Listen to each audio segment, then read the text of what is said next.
Hello Gracians, I am Pastor Joey and I'm about to answer some questions that I've never seen before, so let's get down to doing it. What if I do? If you're asking me that question, it means that I disagree with my SP. Don't sabo lah. Go back and pray ah. What if I do? What if I don't agree with my ministry leaders? How do I handle disagreements within the ministry?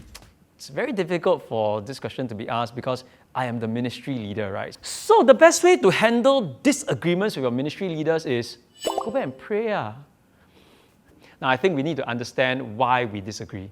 Is it something that's internally, that's causing you some discontentment? Or is it something that you feel that it's very unreasonable? Or is it something you feel that's very unrealistic? The church is an organism.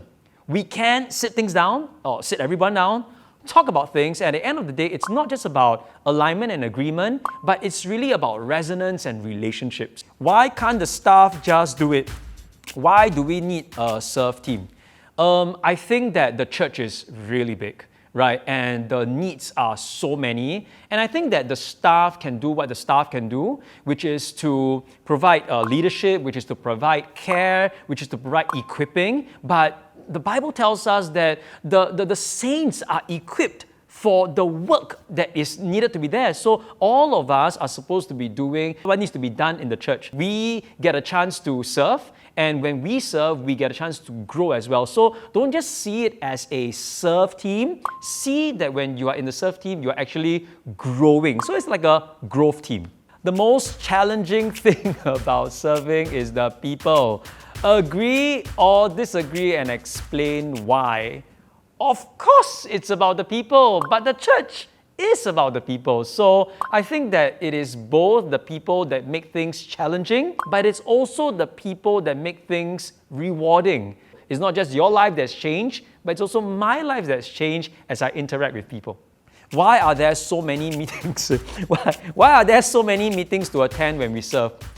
Frankly speaking, I think that we have many meetings because sometimes we need a lot of reminders. I think we have a lot of meetings because we cannot remember what was being said at the first meeting. Now you see, all of us, if we are being honest, we are not just involved in one area, right? We have our families to go to, we have our school, our workplaces to go to, and every part of life demand something. And so we want to just make sure that we have enough meetings to ensure that every one of us, we are aligning to what we're supposed to do and not get distracted, get discouraged, get derailed from doing something that maybe isn't supposed to be our focus. How do I serve without it becoming another task on my to-do list?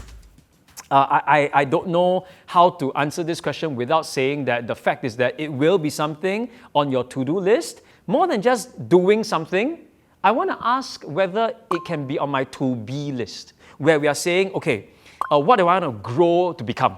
In which areas do I want to grow in? And I think when we can see that, the person that we ought to be, a better father, a better disciple maker, a better pastor, then these things that we are to do help us to become that person that God has intended us to be. Why should I serve in church when there are other Christian organizations and other good initiatives around? Well, I serve in Grace Assembly because God used Grace Assembly to change my life. So I'm super grateful to God for Grace Assembly, and this is my home church. This is where I get all my spiritual feeding from, I get my community from, and this is where I call home. So if I don't serve in my home church, then why should I be serving and helping out in other places where my own church, I want to be involved in my own church?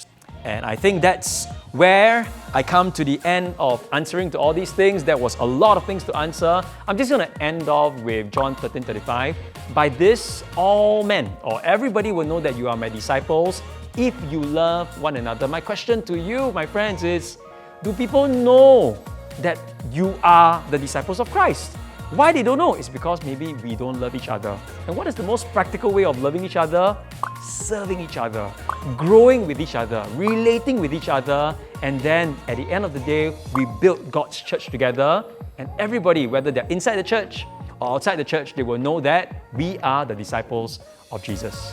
So I pray that you will join us in serving together and growing together.